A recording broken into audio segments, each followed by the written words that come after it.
ఉత్తరాంధ్రలో sub registrar కార్యాలయాల వద్ద జరిగిన సోదాల్లో భారీ ఎత్తున అవినీతి బయటపడింది ఏసీబీ అధికారుల దృష్టికి. కేవలం సబ్ రిజిస్ట్రార్లు వారి వద్ద పనిచేసే ఉద్యోగులు మాత్రమే కాకుండా అనధికార వ్యక్తులు కూడా భారీ ఎత్తున వసూళ్లకు పాల్పడినట్టు తెలుస్తుంది.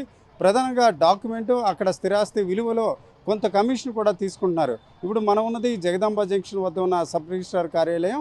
ఇక్కడ కూడా నిన్న సోదాలు జరిగాయి. ఇక్కడ సబ్ రిజిస్ట్రార్ మోహన్ రావు ఇంట్లో కూడా సోదాలు చేశారు. అయితే మోహన్ రావు ఆస్తులు లెక్కకు మించి ఉన్నాయి. అయితే ఈ రకమైన పరిస్థితి కేవలం అతని వద్ద మాత్రమే కాకుండా ఆంధ్రప్రదేశ్లోని వేరు ప్రాంతాల్లో సబ్ రిజిస్ట్రార్ కార్యాలయాల్లో జరిగిన సోదాల్లో బయటపడింది. అయితే మోహన్ రావు వద్ద అవినీతికి మించిన ఆస్తులు బయటపడడమే కాకుండా అతని వద్ద పనిచేస్తున్న సబార్డినేట్ల వద్ద కూడా భారీ ఎత్తున డబ్బులు లభించడం విశేషం. ఇక్కడ పనిచేస్తున్న ఆనంద్ కుమార్ అనే సబార్డినేట్ అంటే అటెండర్ ఉద్యోగి వద్ద కూడా ₹1,00,00,000 మించిన ఆస్తులు బయటపడ్డాయి. అలాగే అక్కడ పనిచేస్తున్న జూనియర్ అసిస్టెంట్ సంధ్యారాణి వద్ద కూడా ₹1,00,00,000 మించిన ఆస్తులు కూడా గుర్తించారు. వీరంతా కూడా సబ్ రిజిస్ట్రార్ కార్యాలయంలో పై అధికారి నుంచి కింద అధికారి వరకు కూడా ఏదైతే స్థిరాస్తి వ్యాపారులు అలాగే ఇతర అంశాలకు సంబంధించి అక్కడ భూమి విలువ అలాగే రిజిస్ట్రేషన్ విలువలో కొంత పర్సంటేజ్ తీసుకుంటున్నట్టు తెలుస్తుంది. అయితే రాష్ట్రంలో ఈ నెల 5, 6 తేదీల్లో మొత్తం 12 ప్రాంతాల్లో అధికారులు ఏసీబీకి సోదాలు నిర్వహించారు. ఆ సందర్భంగా కొన్ని అంశాలు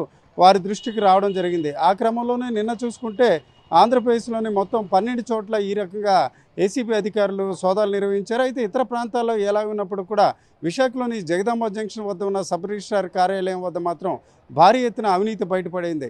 కేవలం ఉన్నతాధికారి మాత్రమే కాకుండా అతని వద్ద పనిచేసే సబార్డినేట్ల వద్ద కూడా ₹1,00,00,000 విలువ చేసే ఆస్తులు బయటపడ్డాయి. ఇది ఒక రకంగా సబ్ రిజిస్ట్రార్ కార్యాలయం వద్ద ఏ మేరకు అవినీతి జరుగుతుంది, ఈ అవినీతిలో ఎంత భాగస్వామ్యం వివిధ వర్గాలకి ఉంది అనే అంశం స్పష్టమైంది. ఇకపోతే ఇక్కడ సమీపంలో ఉన్న విజయనగరం జిల్లా భోగాపురం రిజిస్ట్రార్ వద్ద కూడా జరిపిన సోదాల్లో ఒక అనధికార వ్యక్తి ఈ వ్యవహారాలంతా కూడా నడుపునట్టు తేలడంతో అతని ఇంట్లో కూడా సోదాలు నిర్వహించారు. ఆయన వద్ద కూడా ₹1,00,000 నగదు కూడా బయటపడింది. అయితే కేవలం ఈ వ్యవహారాలు ఎక్కడితో మాత్రమే కాకుండా లోతుగా విచారణ కొనసాగించాలని ఇప్పటికే ఏపీ ప్రభుత్వం ఆదేశించింది. ఆ క్రమంలోనే ఉన్నతాధికారి అతుల్ సింగ్ ఆదేశాల మేరకు ఇప్పటికి కూడా ఏసీబీ అధికారులు కేవలం రిజిస్ట్రార్లు అలాగే వారి వద్ద పనిచేసే సబార్డినేట్లు మాత్రమే కాకుండా వారికి సంబంధంగా కొనసాగుతున్న అనధికార వ్యక్తుల బ్యాంకు లావాదేవీలపై కూడా విచారణ జరుపుతున్నారు. ఈ అంశాలు బట్టి మరికొంత వరకు కూడా అక్రమ ఆస్తులు బయటపడే అవకాశాలు కనిపిస్తున్నాయి. సబార్డినేట్ ఆ పదంలోనే ఉంది చిన్న ఉద్యోగి. అయితే ఆ చిరుద్యోగులు అంటే కేవలం వారి తిండి ఇంటి అవసరాలకు మాత్రమే వచ్చే ఆదాయం వస్తుందని మనం భావిస్తాం. కానీ ఈరోజు సబ్ రిజిస్ట్రార్ కార్యాలయం వద్ద ఏసీబీ అధికారులు జరిపిన సోదాలు మాత్రం విస్తుపోయిన నిజాలు బయటపడ్డాయి. మనం ఇప్పుడు ఏదైతే జాయింట్ సబ్ రిజిస్ట్రార్ కార్యాలయం జగదాంబ వద్ద ఉన్నాం, ఇక్కడ ఒక సబార్డినేట్ అంటే గతంలో అటెండర్లుగా పిలిచే ఒక ఉద్యోగి వద్ద ఆదాయానికి మించి ₹1,00,00,000 ఆస్తులు బయటపడ్డాయి. ఆనంద్ కుమార్ అనే ఇతని వద్ద చూసుకుంటే ₹1,00,00,000 మించిన ఆస్తులు బయటపడ్డాయి. అతనితో పాటు ఒక జూనియర్ అసిస్టెంట్ సంధ్యారాణి వద్ద కూడా భారీ ఎత్తున ఆస్తులను ఏసీబీ అధికారులు గుర్తించారు. ఇక్కడ పనిచేస్తున్న సబ్ రిజిస్ట్రార్ మోహన్ రావు వద్ద కూడా ఆస్తులు బయటపడడమే కాకుండా ఈ రకంగా చిరుద్యోగుల వద్ద కూడా పెద్ద ఎత్తున డబ్బు లభించడం బట్టి ఏదైతే రిజిస్ట్రార్ కార్యాలయం వద్ద జరిగిన అవినీతిలో వీరంతా హస్తం ఉన్నట్టు తెలుస్తుంది. ఇక్కడ సమీపంలో ఉన్న భోగాపురం వద్ద చూసుకుంటే అక్కడ సబ్ రిజిస్ట్రార్ ఒక అనధికార వ్యక్తి ద్వారా ఈ వసూళ్లకు పాల్పడినట్టు ఏసీబీ అధికారులు గుర్తించారు. అతని వద్ద కూడా ₹1,00,000 నగదు కూడా బయటపడింది.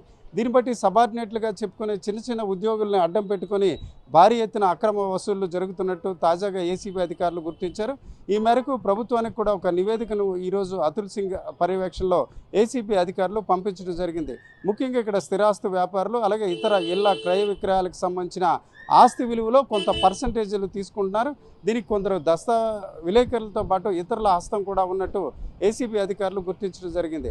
అయితే రాష్ట్రంలో ఇతర ప్రాంతాల్లో ఎలాగ ఉన్నప్పుడు కూడా ఇక్కడ విశాఖలో చూసుకుంటే ఒక సబార్డినేట్ చిన్న స్థాయి ఉద్యోగి ఇంటి వద్ద ఈ రకంగా అక్రమాస్తులు ₹1,00,00,000 లభించడం ఒక రకంగా అవినీతి పరాకాష్ఠగా నిదర్శనంగా చెప్పుకోవచ్చు. ఈ దశలో రెండో రోజు కూడా ఏసీబీ సోదాలు జరుగుతున్నాయి. ఇక్కడ అటెండర్గా పనిచేస్తున్న వ్యక్తితో పాటు మరొక జూనియర్ అసిస్టెంట్ సంధ్యారాణి ఇంటి వద్ద కూడా ఈరోజు ఏసీబీ సోదాలు కనిపిస్తున్నాయి. ఈ సాయంత్రానికి వీరి అక్రమ ఆస్తుల వివరాలు కూడా ఏసీబీ అధికారులు వెల్లడించే అవకాశం కనిపిస్తుంది. కెమెరా పర్సన్ తిరుపతితో రామచంద్ర, RTV, జగదాంబ జంక్షన్. చరిత్ర సృష్టించినోడు ఇప్పుడు ఆ చరిత్రని తిరగరాయబోతున్నాడు. అబద్ధాల గోడల్ని బద్దలు కొట్టి నిజాలను రాగా మీ ముందుంచబోతున్నాడు. నిజమైన వార్తల కోసం వెంటనే డౌన్లోడ్ చేసుకోండి రా యాప్ని.